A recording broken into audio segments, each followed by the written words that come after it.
যার সমাধান আল্লাহ তাআলা কোরআনে হাকিমে দেন নাই। পরিপূর্ণ সমাধান আল্লাহ তাআলা দিয়েছেন।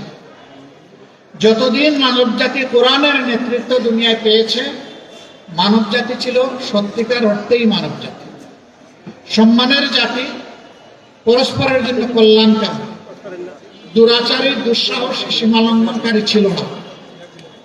কিন্তু কোরআনের শিক্ষা থেকে মানুষ যখন সরে গিয়েছে, তখন এই জায়গাটা অন্য কিছু দখল করে নিয়েছে।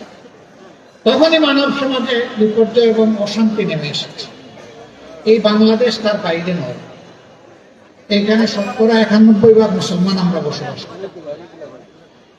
৯১ মুসলমান বসবাস করি বলে বাকি ৯ যারা আছেন তাদের উপর কোন ধরনের দুঃশাসন চাপিয়ে দেওয়ার অধিকার কোন মুসলমানের নেই। বরঞ্চ ১০০ মানুষের উপরে সুশাসন নিশ্চিত করার দায়িত্ব হচ্ছে মুসলমানদের। এই জন্য জুমার নামাজে যখন যান, প্রতিদিন জুমার খুতবায় ইমাম সাহেব আমাদেরকে সেই আয়াতটি স্মরণ করায় দেন, ইন্নাল্লাহা ইয়া'মুরুকুম বিল আদলি ওয়াল ইহসান ওয়া ইতাই যিল কুরবা ওয়া ইয়ানহা আনিল ফাহশাই ওয়াল মুনকার। এই আয়াতটা স্মরণ করায় দেন। কি বলেন সেখানে? যে আল্লাহ তোমাদেরকে হুকুম দিচ্ছেন, নির্দেশ দিচ্ছেন, তোমরা সমাজে ন্যায় বিচার কায়েম করো এবং পরস্পরের প্রতি তোমরা সহানুভূতির শ্রদ্ধাশীল হও। তোমরা আপনজনদেরকে যার যার পাওনাটা ঠিক মতো সমঝে দাও। তোমরা সব ধরনের মুনকার কাজ, অন্যায় কাজের বিরোধী হয়ে দাঁড়াও। তোমরা সব ধরনের অশ্লীলতা, মাদকতা, বেহায়াপনা থেকে সমাজটাকে মুক্ত করো। এটা কি আমি বললাম না আল্লাহর হুকুম? এই কয়টা কাজ সমাজে বন্ধ হোক, দেখেন এই সমাজটা সোনালী সমাজ হইতে আর বাকি থাকে কিনা। এই সমাজটা সোনালী সমাজ হয়ে যাবে। ৫৪ বছর স্বাধীনতার পর মানুষ পালাক করে অনেক দল, অনেক আদর্শ দেখেছে, কিন্তু ইসলামী দল এবং ইসলামী আদর্শ সরকার গঠনের পর্যায়ে মানুষ দেখে নাই। এবার মানুষের বড় আকাঙ্ক্ষা ছিল একটা পরিবর্তন। বিশেষ করে যুব সমাজ, তারা একটা পরিবর্তন চেয়েছিল। হ্যাঁ, পরিবর্তনের পক্ষেই জনগণ অবস্থান নিয়ে ভোট দিয়েছে। বলবেন ভোট দিলে তাইলে আপনারা সরকার গঠন করলেন না কেন? এটা তো ঠিকই, এই প্রশ্ন তো যথার্থ প্রশ্ন। আবার জিজ্ঞেস করবেন ভোট যে দিছে তার প্রমাণ কি? ভোট দিছে তার প্রমাণ হলো আমরা জনগণকে বলেছিলাম আমরা সংস্কার চাই, আমরা নতুন বাংলাদেশ চাই, আমরা নতুন রাজনীতি চাই, আমরা পরিবর্তন চাই। এই চাইয়ের পক্ষে যারা আছেন তারা হা ভোট দিবেন। ৬৯ জনগণ হা ভোট দিয়েছে, এইটাই তার প্রমাণ। যারা এখন ক্ষমতায় আছেন তারা বলেছেন তারা না ভোট দিবেন, তারা না ভোট দিয়েছেন, এইটাই প্রমাণ তারা সংখ্যাগরিষ্ঠ মানুষের ভালোবাসা এবং ভোট পান নাই। বিভিন্ন কায়দায় সেই ভোট নেওয়া হয়েছে। আমরা কায়দাগুলো এবার ভালো করে রপ্ত করেছি, চিনে নিয়েছি। আগামীবার সকল ঘাটে শক্ত পাহাড় আমরা সবাই মিলে দেবো ইনশাআল্লাহ। নারী পুরুষ সবাই মিলে দেব। আমাদের অধিকার আর কাউকে কেড়ে নিতে দেব না।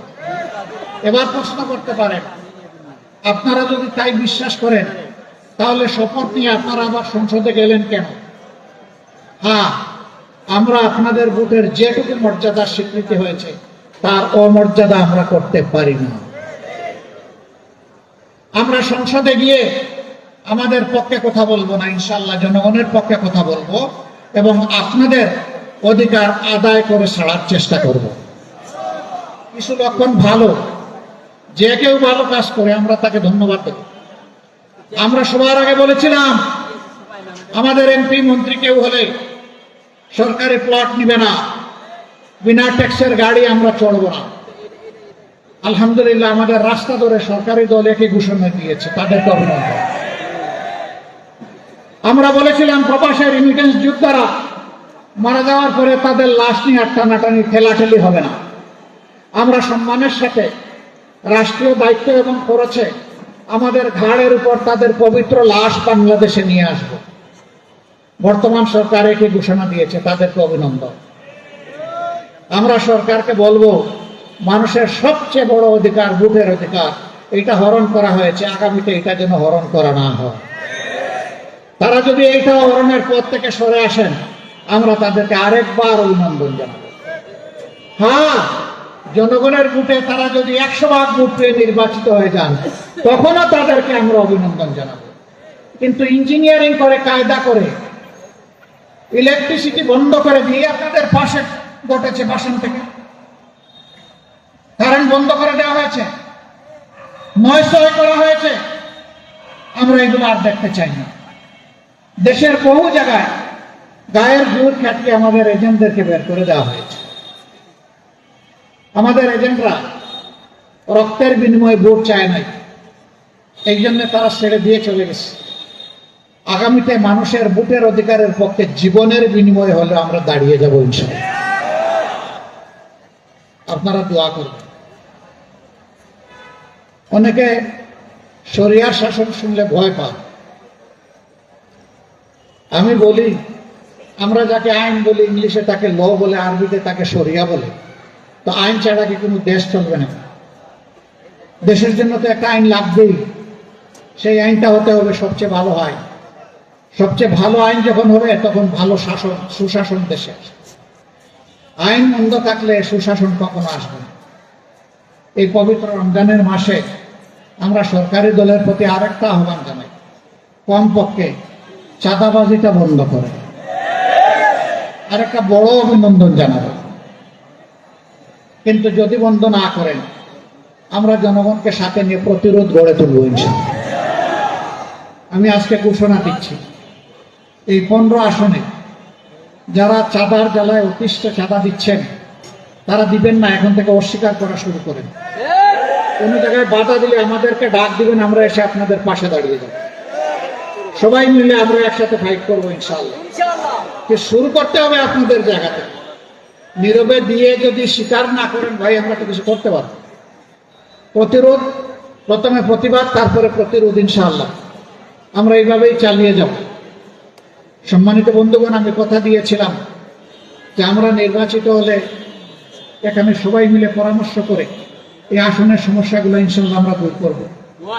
আমি কথা দিয়েছিলাম, যদি বাংলাদেশে সরকার গঠনের সুযোগ আমরা পাই, তাহলে সারা দেশে একই কাজ করব। আমি কথা বলেছিলাম যে মাসে একদিন আপনাদের সরাসরি মুখোমুখি হব, আপনাদের কথা শুনবো, আপনাদের প্রশ্ন শুনবো, আপনাদের সমালোচনা শুনবো, আপনাদের পরামর্শ শুনবো। সব শুনে আমরা পরবর্তী কর্মপন্থা আমরা নির্ধারণ করব। ভুল করলে সরি বলবো, ভালো করলে আপনাদের কৃতজ্ঞতা আদায় করব। ওই ভালোটা আপনারা ভোট দিয়েছিলেন বলে আমরা করতে পারছি না, নইলে আমরা পারতাম না। এটা আপনাদের হক, আপনাদের কাছে কৃতজ্ঞ থাকা আমাদের দায়িত্ব। ইনশাআল্লাহ নারী পুরুষ নির্বিশেষে এই আসনে আমরা এক যুগে আসনটাকে সুন্দর, পরিচ্ছন্ন একটা মডেল আসন হিসেবে গড়ে তোলার জন্য আমরা চেষ্টা করব। আপনারা যেমন পাশে ছিলেন তেমন পাশে থাকবেন, আমাদের জন্য দোয়া করবেন। আমরা যেন অনাচার, অন্যায়, দুর্নীতির সাথে নিজেরাই জড়িয়ে না পড়ে, আমাদের একজন সমর্থকে যেন জড়িয়ে না পড়ে।